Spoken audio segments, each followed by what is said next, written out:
Hello and welcome back, ladies and gentlemen, to EUWChallenger Series number 13, Day 4 Grand Finals, with the big title fight of Copenhagen Wolves and Meet Your Makers, a potential LCS relegation match, at least a preview of it in a best-of-5 format. I am Pulse and I am joined by... Asked for anything better.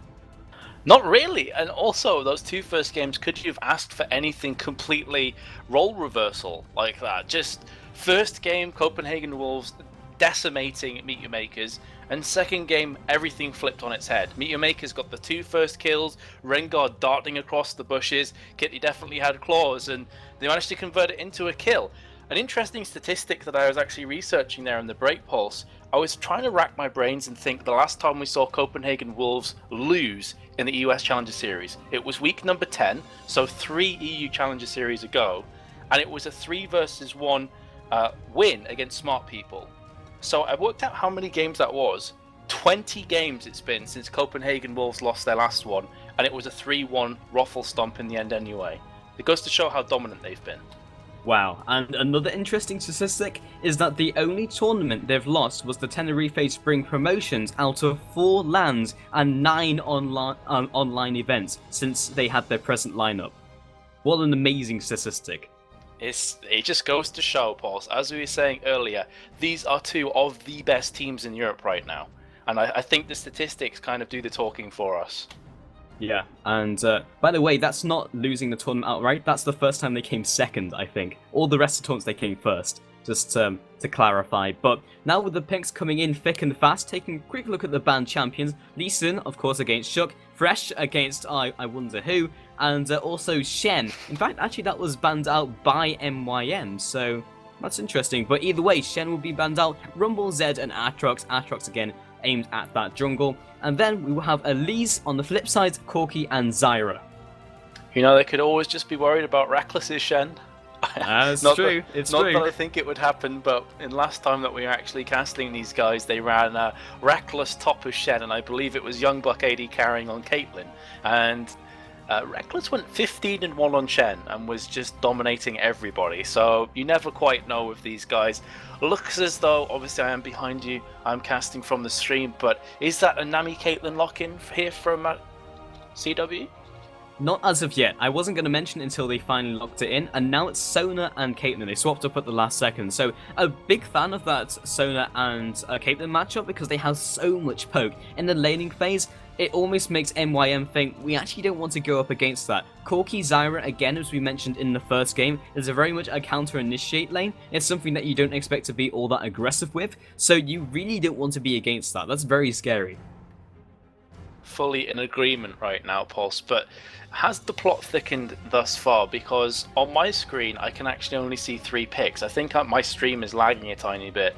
Has anyone else locked in? Because I can't really talk about them. I clearly can't see them.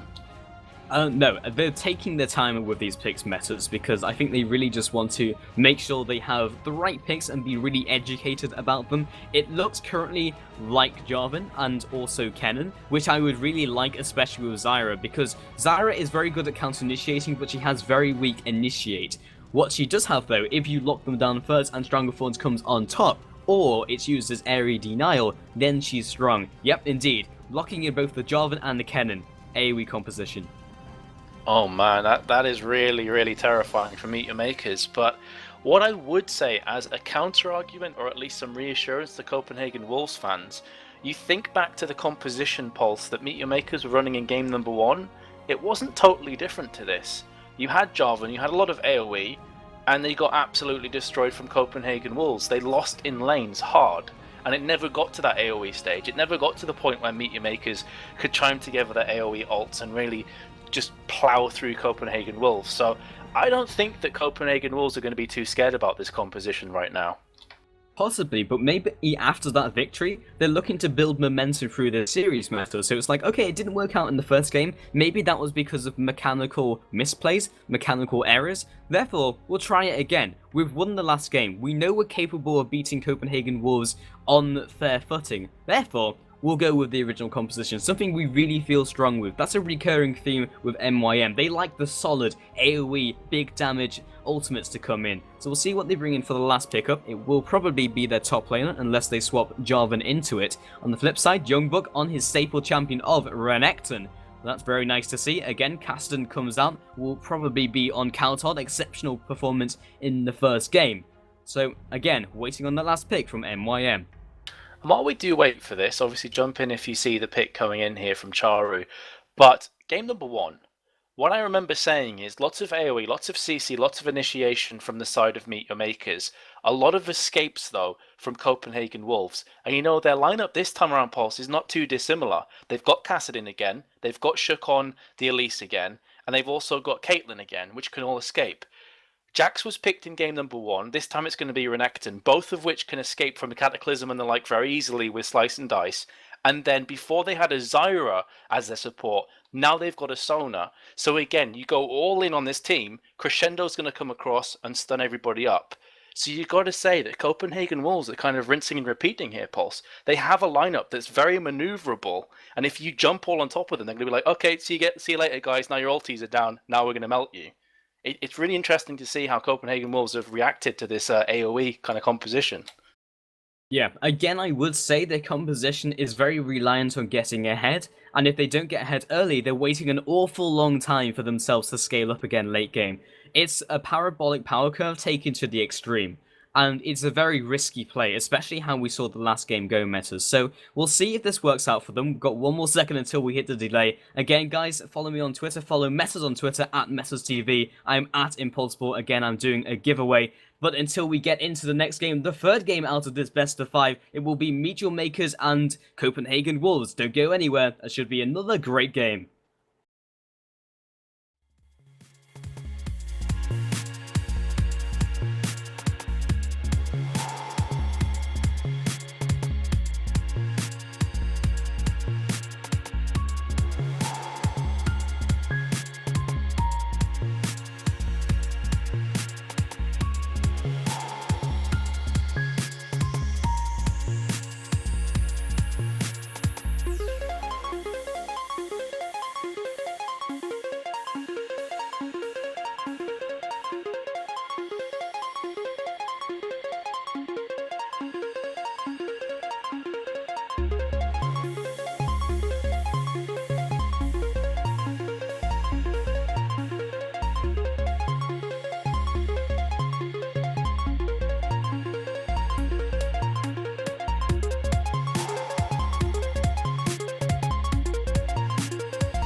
I search for the reason why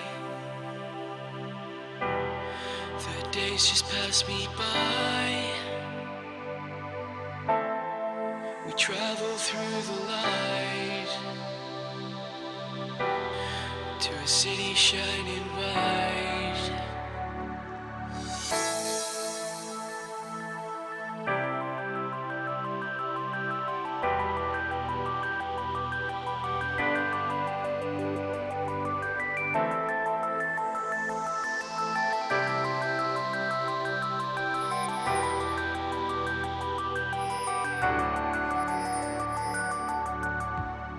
To a city shining white.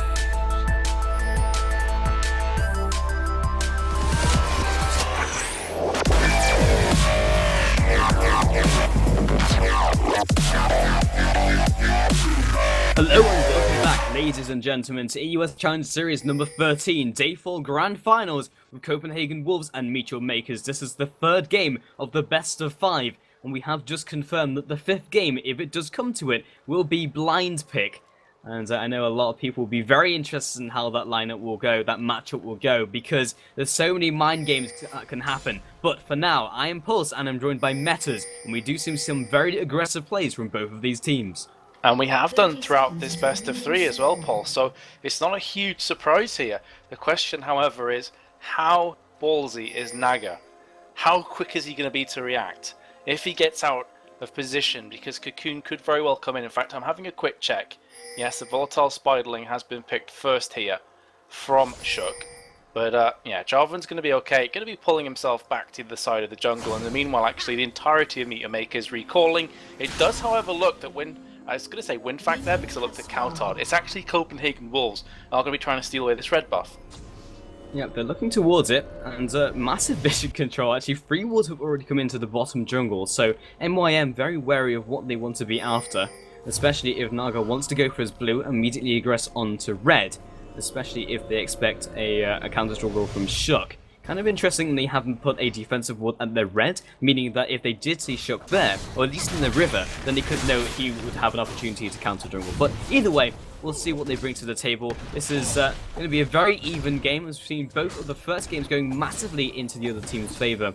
And Caston teleporting top lane, okay, instantly going for the lane swapper, because Youngbook was staying behind with the blue buff. This is very intelligent.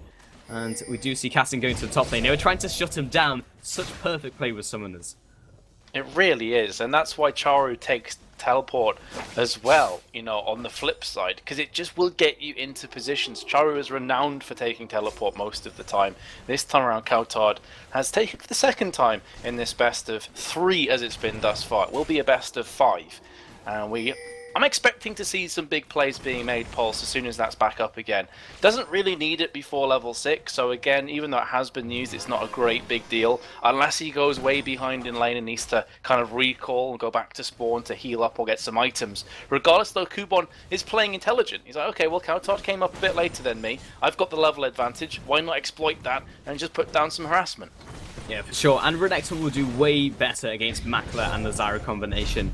He wouldn't do amazingly, but Living looking to counter jungle. Shook actually picks up with the Venomous Bite, but it was actually very good usage of the 2 plants in the early game, because he knew there was no real way that he was going to poke out Youngbook up tower, so he might as well use it to try and disrupt Shook. It was worth the attempt. Meanwhile, in the mid lane, 2 versus 2. Realizing that Youngbook will need a little bit of help just to make sure he's in good shape. Jarvan just poking his head in, making sure everything's fine. Youngbook aggresses onto the lights and lights comes out. Blast into the Ruthless Predator and the Call the Meat. Now drop in from Shook, looking for the follow-up. First blood picked up. Now moving on to Makler. Can he deal enough damage to reclaim the kill? But it looks like the answer is a potential yes, with Naga coming in from the side. Knocks up Youngbook. Also the extra damage from Valkyrie. Makler is so low, but they could still pick up kills here. Cocoon comes across. Not going to happen. 1-0 trade coming in immediately for Shook.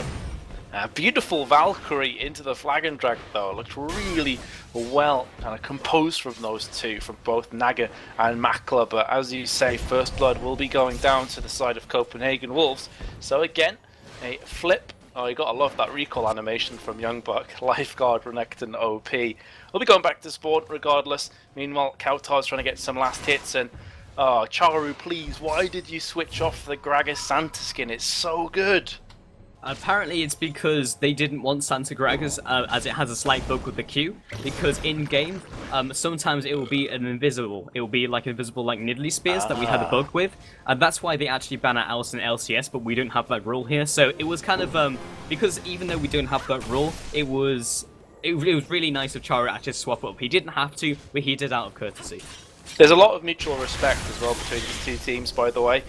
We wouldn't have seen the Skype conversations, but lots of good words being said. Coupon, however, there is no place for respect when the grand finals is on the line. They will be trying to pick up those kills. Cocoon landed, but didn't have enough follow-up damage and weren't in position. But as I was saying, lots of respect between these two teams, Paul. So it doesn't surprise me to see that Naga's gone bot lane, putting down some harassment on Unlimited, but just going to kind of babysit Gragas and let him get some farm.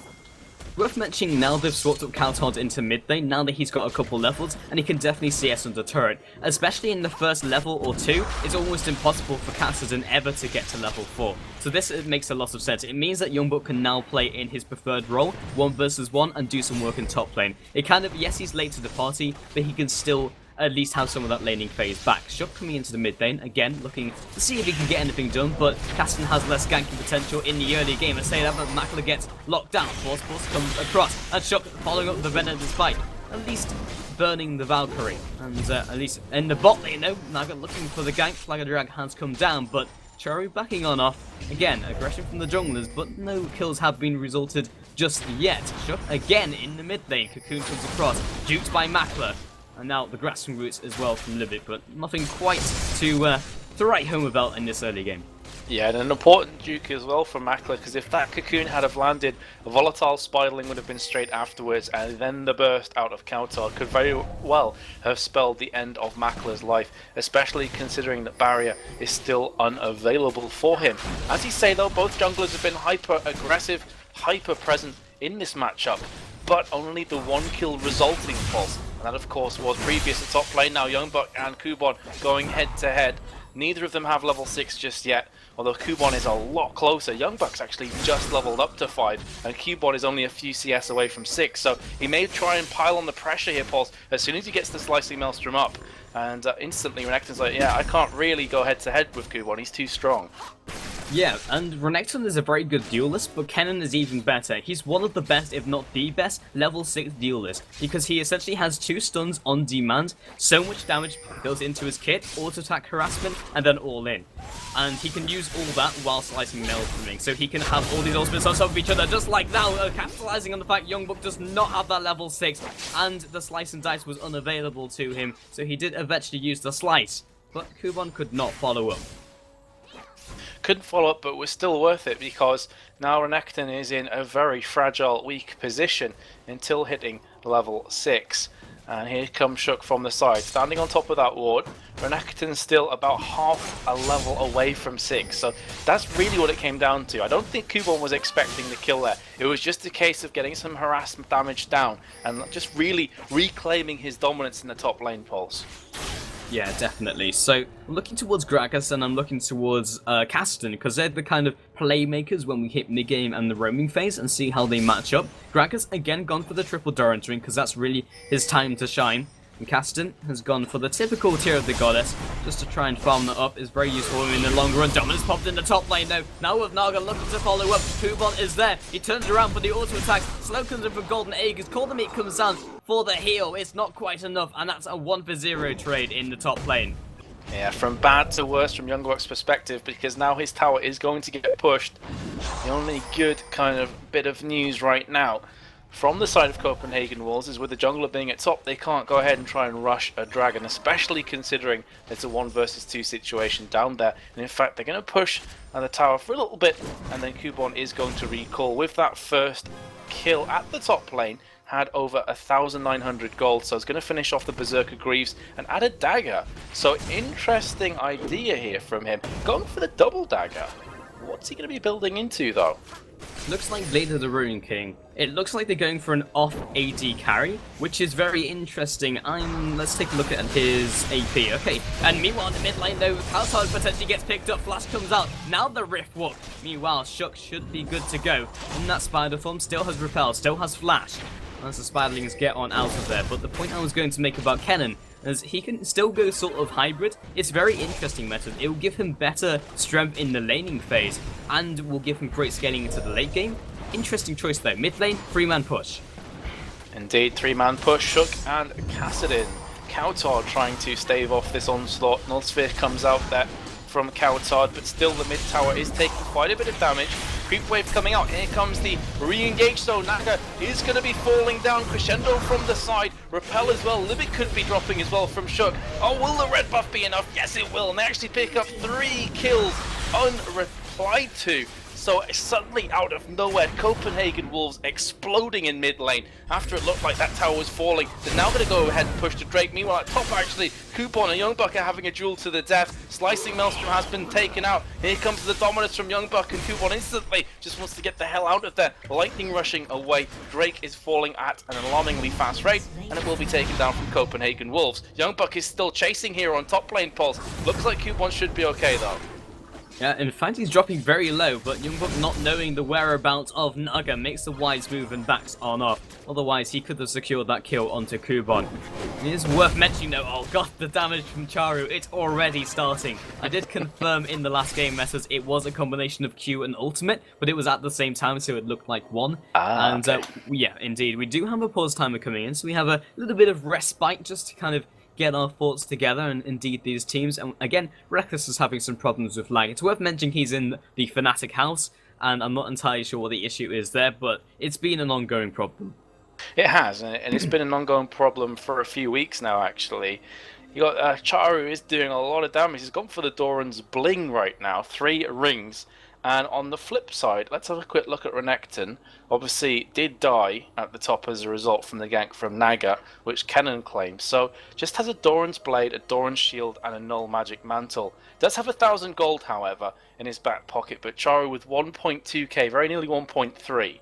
So, still early days in this game, Pulse, but Copenhagen Wolves, as a result of that explosion in mid lane, definitely starting to edge forward and edge ahead. Yeah, and if we can take any of the previous games into account, Messers, we would say that Copenhagen Wolves would snowball from here. But having such a dominant performance from MYM, and again, they're not behind enough, I would say they can't utilize their composition in the form that they have such a good teamfight composition, I would say they have a very good chance. So, to that point, I would say that MYM can definitely pull it on back, but we have to look at the previous games, the fact that both of these teams very good at snowballing out of control. Oh, they absolutely are, and that was just a small glimpse of what Copenhagen Wolves can do in mid. They can just snowball a very small advantage. It was a case that Naga stayed around a bit too long in a precarious position that really he shouldn't have been in, and he got, well, punished in the worst way possible. He lost his life, but on top of that, another 2 of his players did. I believe it was Libic and also Makler dying in the mid lane. So it's just one of those kind of situations, Pulse, where sometimes if you hang around too long, you play too aggressive, it can prove to be your downfall. Yeah, indeed. And again, looking at both the AD carries picking up the Phage, again, it is such a good item, I cannot stress that. It's almost bringing some of the older champions back into the game purely because of how good it is. Like, Jax is something we haven't seen in a while. Yes, he's strong situationally, but, you know, apart from that, it's kind of just like, well, now that Phage is back in, I can build Trinity Force and still be good to go. I don't necessarily need to slow because I can already stick. And also, he has the Blade of the Ruin King open to him. So those two in combination, and also like something like a Guardian Angel or a single defensive item, is all he really needs, scaling all the way into the late game. By the way, guys, we're jumping to a break screen, not a commercial break or anything, just to hide the player positions just in case as we approach the 3-minute mark, because that is where the spectator cuts off. So, metas. What are we going to do? We're going to answer questions? It does seem like a logical idea here. I'm going to pose you a question first, though, before we cut to chat, because obviously they are a bit behind, so that'll give you guys a chance to start spamming us with questions and queries. Either way, this build coming in from Kubon, taking a leaf out of Jim's book, maybe? AD carry Kennen, because often we do see Doran's Blade Kennen at top first item. That's nothing out of the ordinary. Gives him auto-attack damage, gives him the possibility to trade even better. But something like Berserker's Greaves into double daggers, I haven't personally seen for quite a while there, Paul. So you said he's going to go for like an off-AD carry tank type deal, but what items would that include, in your opinion? It's something I haven't seen before, especially because he's already spec'd into Masteries and Runes for AP, which is really confusing me. To that extent, I would say potentially he might just stick with the Berserker's Greaves for laning phase, the Blazes of Rune King to follow up, and then also go into the rest AP carry build. I'm not entirely sure though. I've never really seen this type of build come out from someone, because sometimes you see off AD carry like a Bloodthirster and then maybe another AD carry item, but it's usually just stick to one and then swap up. But it's very interesting. It's nothing I've really seen from Kuban before, or in fact any top laner on Kennen. Yeah, well, the unpause is coming out. I just saw in chat someone say maybe going for an Ashes. Which, yeah. Maybe. I mean, it's not out of the realms of possibility there. Kubot, speaking of him, could potentially have some fun and some help coming in from Naga. Jarvan hiding around from the side, coming around, showing himself a bit too early, and Youngbuck will be just fine. I feel, unless he turns around and goes 1 versus 2, which is feasible considering that Kubon's so low. Yeah, he doesn't have the Dominus, so he has to be very careful, but the Flash allows a great deal of counterplay if he decides to go for it. He's going to have to play around both the Flash of Naga and also the Cataclysm. Slice and Dice comes in, Kalton also into the scene, locks up Naga with Ruthless Predator. Kuban returns some damage with Thundering Shuriken, and both of them back on off. Yep, indeedy. So both teams just respecting one another, realizing what's at stake in this game. And as you say, Pauls, you said this before in the opening of that first game. It's a bit more than just the EUWChallenger series right now. This is a taster of what's to come. So there's a kind of a psychological edge that they'll get from winning this best of 5 as well. Yeah, for sure. And also, for people who are wondering, this is a best of 5, and if we go on to the 5th game, both of the managers have confirmed that they are happy to go to a blind pick 5th game. Something we do see in OGN. Lots of interesting things could come out. Naga into the mid lane, 3 versus 1. Let's see if they could do some work. Potentially get the pick onto Kaltard, potentially pick up the tower in the process. Does not have the wave clear to contend with, and the first tower comes down to MYM.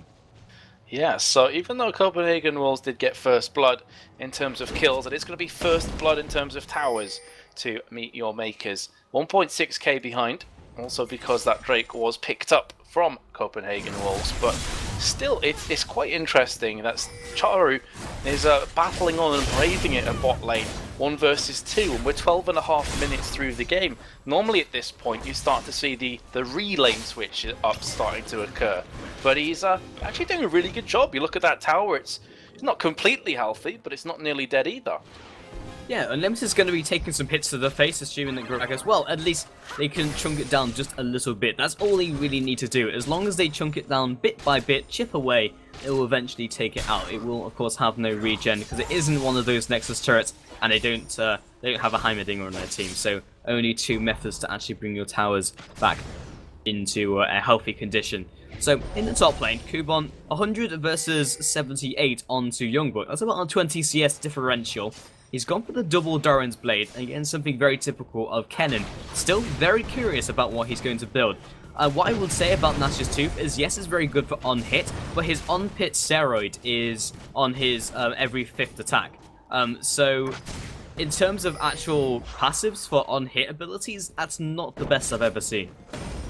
Yeah, true, and some of those answers will start to come about very shortly, I feel, Pulse. It always makes me happy to see AP, I was going to say mids, but just generally AP carries going for the 3 Doran's rings and then the Pimp Cane, as I like to call it. So you got the Doran's Bling and the Pimp Cane. That's exactly what Charu's doing, so all credit to him. He's going to be doing a lot of damage as well, though, Pulse. As soon as he hits level 11, I wouldn't be too surprised if he just goes in with an explosive cask engage. Yeah, and he's the type of character you could see with that skin, you know, rocking out the Pimp Cane and yeah, the feathered cap, of course, purple. And, so in the bot lane, we do have Shook sniffing on about, as we have 3 people in contention to try and take down this turret. They have decent wave clear. It's not the best, but it's not the worst. They have decent engage as well. They choose to go for it. Kassadin does not have the teleport. That's important to mention if they go for the engagement. Charu has the ultimate. If he lands that onto Sona, he's very scary. He's looking towards it with another explosive cast. He has to flash up as well, but instead opting out of it. We knew Kaltard's coming down. That's actually one of the reasons he backed on up. Something to mention here, Pulse. Have a quick gander at Caitlyn CS. Have a look at how Reckless is doing. Wow. I didn't even know that was physically possible. 160 CS at 15 minutes. Just That's unbelievable. absurd. Yeah, I couldn't agree more. As an AP carry, that's what you kind of expect because they take rape camps. He's not been doing that. He's been at bot lane. Yes, you could say he's kind of got a free pass because he was up against Gragas, but even so, we see this repeatedly by Reckless. It's not just a one-time deal. And especially on Caitlyn. Caitlyn is a very good farmer because the range that she possesses as a character is top-notch. The headshot procs, the passive that comes in, as Shook just scumbags the CS away there, which is not going to even put a dent in the amount that Reckless has got right now. But I would say that it is kind of optimal. Oh, that being said, that is an absolutely beautiful ultimate from Charu. Exploding Casking Unlimited back towards his own tower, picking up the kill. That is how you play Gragas. That's what I was talking about previously about hitting level 11. I thought you'd try and engage, because suddenly you get that big damage output from the explosive cast, going up to 325 plus 160, which at 16 minutes is serious damage. But wow, at that ultimate. Yeah, huge spike in damage. Dragon will be up in about 10 seconds. Aggression from Youngbuck now hitting his own level 11, so another power spike in terms of Dominus. Kuban has already used his ultimate, just use it as not because he was looking for the kill, but more harassment to kind of put Youngbuck in his place. Naga in the mid lane along with Makler. Dragon's up, pings come down from both of the teams. Teleport now coming out from Charu. So we'll see what they can do. And now Reckless caught in between a rock and a hard place, and the hard place is Charu. He actually nets out, and Charu doesn't decide to follow up. Doesn't quite have the explosive cast. Maybe could have waited for a little while, but in the mid lane, Shook picks up the kill. He drops incredibly low. Auto attack, and in fact, it will be the Dragon Strike picking up the kill in return. 1-for-1 trade. Drake is still alive, and they still have their jungler. They do, whereas Shook is dead for the next 25 seconds. So this definitely looks like the script says Meet Your Makers are going to pick this one up. But is anyone going to go ahead and flush that script down the toilet? Doesn't look likely. Unlimited stays here. There is a ward next to him. And Reckless actually recalled. So can Unlimited pull off a big play here? Not too sure. Kassadin's recalling as well. So will Unlimited even bother to try? Doesn't look likely. Gragas comes in, and that will be the free dragon. Yeah, his Q doesn't actually reach, and his crescendo was off cooldown, and he didn't have flash, so there was no actual tool for him to do so. Gragas in the bot lane, still going to be 1 versus 2. No real reason for him to move, because he's able to farm pretty freely right now. And also the mid lane, they have more seeding potential in the form of that duo lane. They might even send them up top lane just to take down that outer turret. And again, they might even send them bot lane to go for the tri lane and still try and siege under the turret. They need to build up momentum. And in fact, because they were behind a couple minutes ago, we were saying, can Copenhagen Wolves snowball this out of control? We've seen them do it time and time again. They go for more pick composition, they go for the laning phase, they go for the roaming phase, not so much the team fights. In fact, because they don't necessarily need to, because we know Copenhagen Wolves have such unbelievably good team fight control themselves. So, in that sense, they don't necessarily have to, but MYM have caught up significantly, and that's scary. They have. So Copenhagen Wolves, as you said, they're very good at escalating those advantages and turning them into wins. But Makers, they're digging the claws in. They're digging into tender hooks. In fact, that's going to be a kill at top lane as Elise and Renette. Makler and Kautsard are getting a bit fancy with one another, but pull each other back away, and they're going to be fine. Yeah, sorry for a second, I thought you disconnected messages because you went a bit garbly, so I'm not entirely sure if that was you or me, but yeah, it should be okay, and you didn't disconnect, so that's always a good thing. So in the mid lane, again, Copenhagen Wolves just swapping on up, and 5-1 right now onto Shook. I did not even read the scoreline. It's also worth mentioning that Naga, looking for the counter jungle, not really all that important, but he's looking to maybe move in from behind. Go for that reverse engagement. Youngbuck and Shook looking for the kills up in that jungle. Again, looking for their own counter-jungling attempt. Kennen rocketing down the middle lane, and both of the AP carries in the bot lane. Charu might find himself Kautsard. This could be an engagement, flops through the wall. Meanwhile, in the mid lane, we could see a fight opening up very shortly. Absolutely, it's going to come down to it. They can land a skill shot. That's Naga from the backside, though. Popping off the flag and drag. Cataclysm landing on both. Here comes the crescendo and the strangle thorns as well. Unlimited will be falling. That's a definite. Can they pick up any more though? Especially as Kautar's coming around from the side. That's a beautiful grasping roots though from Zyra. That could actually pick up some kills. Here comes the explosive cast from Charu, smashing everybody here, there, and everywhere. Does actually get the kill finally on Kassadin. So that was a 1-for-2 exchange, with Naga coming around from the back and starting it all off. So again, Meet Your Makers refusing to go down without a fight. Nakla caught by Ruthless Predator though, and Naga, but Kubon is also there to follow up. So careful. Dominus has been popped, flagged, dragged. Also the damage from the Gatling gun, the armor shred. More damage coming in from the off AD carry of Kubon. He picks up one. Now aggressing onto Reckless. Does he have the ultimate? The answer is no, but it's off cooldown very shortly. He's trading off. Venomous Bite picks up the kill. So close. That was a matter of millimeters away from surviving. Teleport coming in at bot lane from Kautard, just to stop Charu pushing down this lane. So on towers, dead even at 1-to-1. A few battered up towers though across the map. Mid tower from the purple side at sub 900, and top is also fairly low. So I feel again here it could be a case of maybe a team just grouping together, Pulse, and just pushing somewhere as a united kind of force, a well-oiled machine. Shook is trying to pick up this red buff, actually smiting a bit too early, but manages to just auto-attack that one and will walk away. You know, something I think is really worth mentioning, Metas, is the fact that I think MYM is the first team in a very long time I've ever seen stand up to Copenhagen Wolves in team fights. Because most of the time people will just realize they just can't and just go elsewhere because they just cannot compete mechanically with Copenhagen Wolves. This is the first time I've seen any team outplay them, and outplay them hard. It's a very good point, actually, and that goes back to what we were saying before, that before that last game they'd won 20 matches in a row, sorry, 20 games in a row, and that will convert into 5 EUWChallenger series on the bounce. This would be their 6th if they win tonight. So that's how dominant they've been thus far in this tournament, Pulse. This is one of the first times I've really seen a team go behind early on and still stand in contention around the 20-minute mark. By this stage, normally we're looking at the forfeit coming in or the inhib towers falling. Indeed, and we'll see what comes out of these teams. They have the potential to make huge plays. Again, I think it's, I would say that having all those kills centralized on Shook, yes, he's been a very proactive jungler, but because Elise does like to go for magic penetration, and then after he's done with magic penetration in the form of Sork Boots and Haunty Guys because he has percent base damage, then he just goes tank. And while it's great for having someone who is almost the raid boss, then if they don't do any damage, that's an issue. But Livik finds himself caught. Cocoon comes out, huge damage in return. He is picked up by this 8-1 now. Spider Queen, now with the Naga going huge. Flag and drag into Cataclysm, locked up too.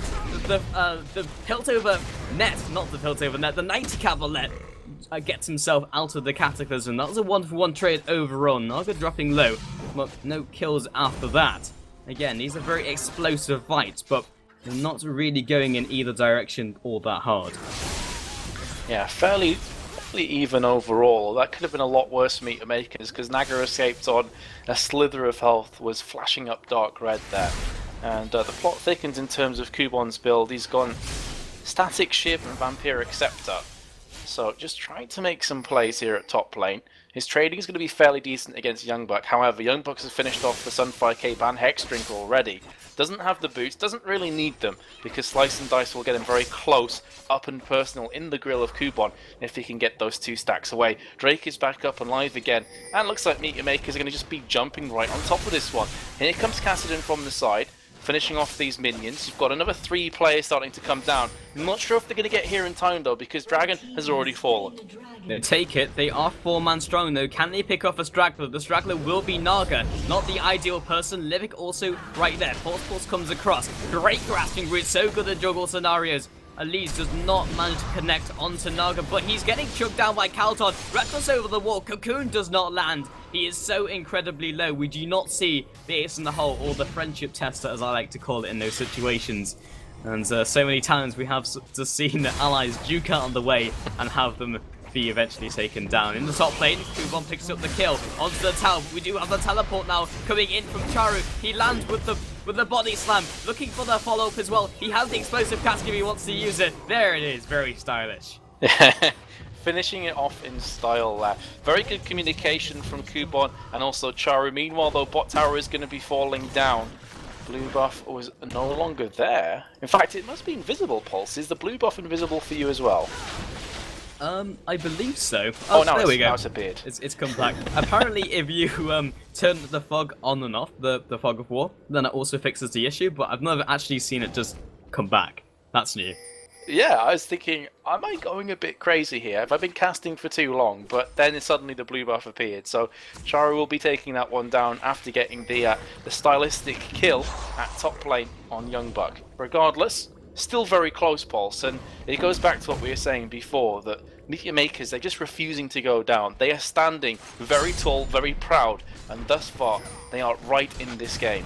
Yeah, it's such an even game, as you pointed out. Kaltod just clearing out the minions, making sure they don't pick up an objective. But he'll need the rest of his team there, really, if he wants to stop them for any period of time. Gragas is heading out, and Kennen actually makes the decision to move down bot lane. Just saw him hesitate in his own base. And we do see Copenhagen Wolves potentially looking for this team fight, but as they back on off, again, not looking for it just as of yet. Drake is not a point of contention and not a place where they can fight over. Kaltod is kind of rotating around. I feel the next team fight will be opened up by a pick. That could very well be the case, especially when you have a look at some of the characters that are on the battlefield right now. If a Cocoon lands, then Kassadin's going to go in ham and probably pick up a very free kill. But on the flip side, if Charu can get one of those pixel perfect explosive casks off, the same could be said for Meet Your Makers. So it is going to come down to this kind of tiptoe, high atmosphere, high intense kind of state of play, Pulse, and whoever kind of goes big could very well go home in this potential. But then you've also got the possibility, if you do pull off that perfect play, of actually breaking this deadlock and making something happen for your team. Yeah, we do have the follow-up from Unlimited just jumping onto the tank. Coupon with the counter-initiate. That Texas Revolution comes across and forward, but so in the Cristiano. Young Buck pushed into their team. Great reaction with Slice and Dice. Kaltod now following up. Coupon has been exhausted. Perfect Cocoon onto Charu. They've split up the team. They've scattered the team. And Charu will drop for the double kill onto Reckless. Now Makler looks to be taken out. Triple kill for Reckless. Meanwhile, Young Buck is in hot pursuit of Libic. Whether he gets this or not is irrelevant. It's all about what they do with that kill. Flash comes in from Libic with Reckless and Kaltod closing in from the side. Piltover comes across, and that's the unofficial quadra for Reckless. Ace comes in, and this could very well be the Baron. It looks as though it will be, because Kaltod's fairly high on hit points. Young Buck is as well. Shook is coming in and does have the smite, so this should be a completely free Baron. Reckless is now high enough on Caitlyn to be able to auto-attack outside of the pit, which is always good for scouting, alongside just not being there for when the big green acid fires up the backsides. But either way, they will be picking up the Baron, and this is what we were saying before as well, Pulse, about Copenhagen Wolves, that when it comes to team fighting, very few European teams can match them, and that's exactly what we just saw. I'm just being told from chat, was that actually an unofficial penta?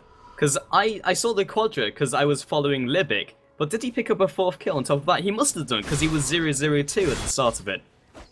I heard the triple kill as well. I was too busy focusing on who was engaging and where to really notice that, honestly, but it's very possible. Yeah, because I saw the triple, and then I saw 1, and 3 + 1 is 4, so that's really what I got it from. But if it was the penta, then I'm sorry, I missed a beat, but forgive me, it's been quite a long day. It has been a long day. In fact, it's been a long few days because it's just been the two of us casting. So it is, yeah. At least for me, the way that I kind of come about here, especially as I'm on painkillers and all kinds of stuff, is that a lot of games merge into one for me, Pulse. I don't know if you have that same issue. Everything merges into one. Like all days, all nights. It's all one thing. And because my short-term memory is awful, it's just like, oh, like yesterday could have been Sunday for all I know. No idea. I can definitely do a big +1 to that, but either way, back on track. Meet Your Makers, they were very, very close up into that last team fight. Cocoon lands on Charu. That is the one play you do not want to die if you Meet Your Makers. Here comes Adonius though. Will Young Buck pick up the pieces? Nice play from Charu, escaping the jaws of Renekton, and Renekton actually will be falling as a result of that. In amongst all the action there, I think Libic actually saved the life. It wasn't Libic, my apologies, it was Naga with the Locket of the Iron Solari. I honestly feel that may have saved Charu's life, allowed him to get back, regardless. A 1-for-0 trade, nice little pickup there from Meet Your Makers, especially when you consider they have the Baron buff. Yeah, it's at least pushed them back, and that is so good for them. And I think I may have said Elise just pushed them back. I made a pun and didn't even realize I'm on fire today, Metas. Outstanding. So, MYM in really good shape. The Drake is live. Makler, this could be a catch though. They find themselves a cocoon. They find themselves the venomous bite. And that pick onto Youngblood was for naught with the dragon falling. In fact, the Baron fell earlier. Charu has to be careful, but he is way more maneuverable than Corki and a great deal more tanky. Well, again, it's just going bad to worse for MYM. And this is why the saying wards win matches is so true. Have a look at the jungle for Meet Your Makers. Pretty much everywhere is covered with wards from Copenhagen Wolves. So that kill came about there because Copenhagen Wolves were going towards Drake and they're like, oh, Makler's coming down around blue buff. Maybe he's going to check Drake, we can pick this kill up. Meanwhile, Naga's actually just been caught out of position from both Youngbuck and Coutard. He's flashed away. Probably not going to be able to escape from Coutard and also the slice and dice from Youngbuck. However, flagging and dragging away now towards the tower will be just fine with the help of his friends, mainly Libic's grasping roots. But regardless, now at top, Charu finds himself in a very sticky situation. That being said, as the cocoon lands, here comes Reckless from the side. Explosive cast will push to the back, but just delays inevitable. In fact, will it? Because Zoni's Hourglass comes out. I don't know what he's going to do after this. Going to be running away. Yeah, going to be falling regardless. And now Reckless is dominating. Yeah, Shuka has definitely been the playmaker of this game. I was concerned towards the start of it that because he's not going to really be itemizing damage, he'll go pure tank. That would be an issue for them in the long run. But because Reckless had 300 farm at 26 minutes, it didn't really matter. In the bot lane, Coutard doesn't damage the Kuban. They are looking for the siege. Flag and Drag comes up. Youngbuck potentially caught. Kuban using his ultimate. Libic now is in the center of the Cataclysm. Coutard coming across. The damage comes out, Flash comes in as well. Kuban is still following up, Exhaust comes out. And Naga, do we have some more damage from Makler? Yes, we do. Auto attacks come in, and Coutard so maneuverable with his ultimate that is Riftwalk. Again, Kuban also maneuverable, using that lightning rush, turning around, force pulls into Null Sphere.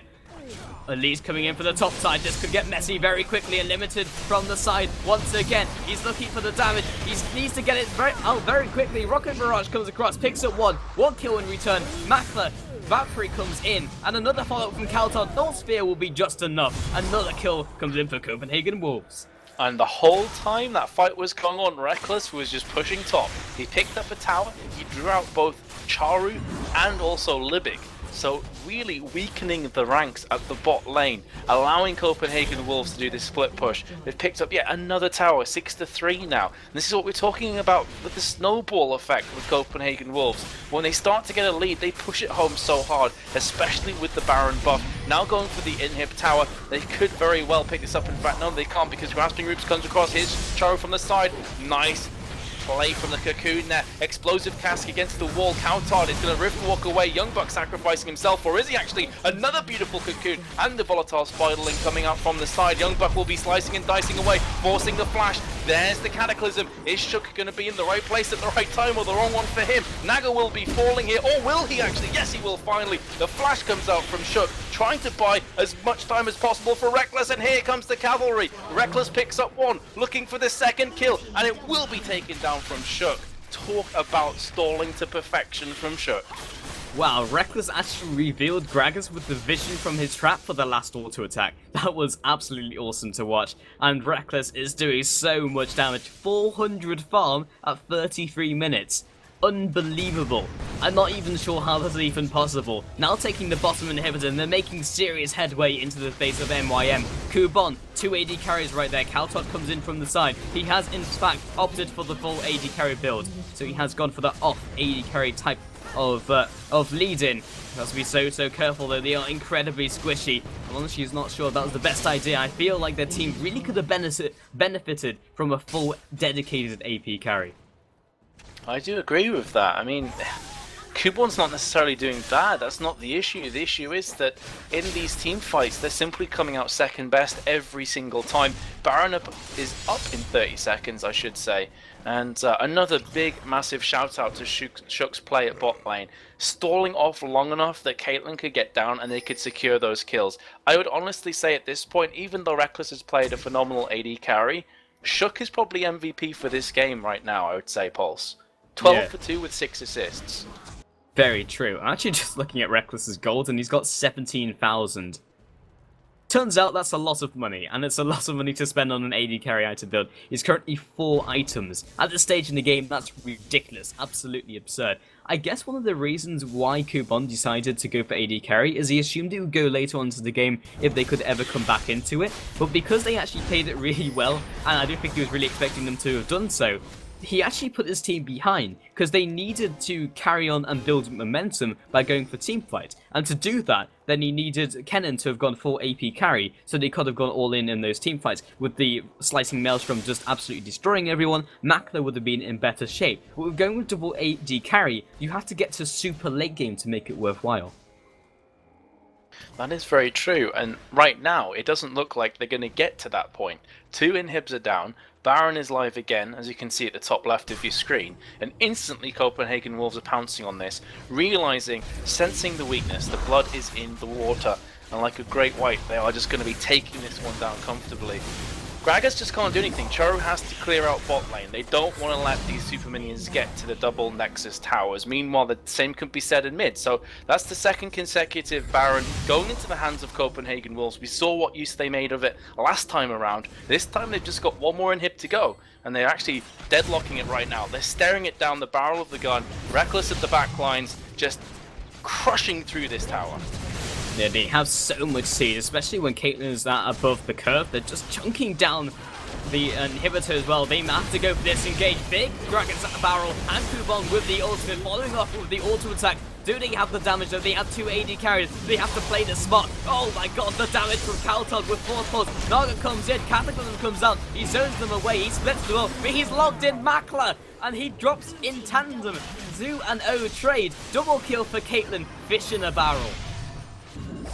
Very apt there. The only way it could be more apt is if we had Graves on the battlefield, but still, very much an accurate way of describing this. Kubon, oh, I thought for a second that Piltover Peacemaker was going to connect, but regardless, Nexus will be falling, and that will take it in a 2-1 scoreline for Copenhagen Wolves. So they won the first, they lost the second, they won the third. Best of 5 format now. Next game for Copenhagen Wolves, if they win it, Pulse, they win the finals. It could be, but it's been back and forth. It hasn't been like first game, then 2 on the run. It's been back and forth. So, next game could very easily be MYM's, and we could see that all elusive 5th game for the blind pick. And I know so many people are excited for that, myself included. 2 Shen, 6 Zeds. So, until next game, guys, we will be back shortly. I am Pulse at Impossible, and I'm joined by Metas at Metas TV. Again, giveaway over at my Twitter. Get on that, I will be doing a giveaway literally when we are live, so stay tuned for that. But until then, we'll see you soon for the 4th game of this best of 5. We'll see you shortly.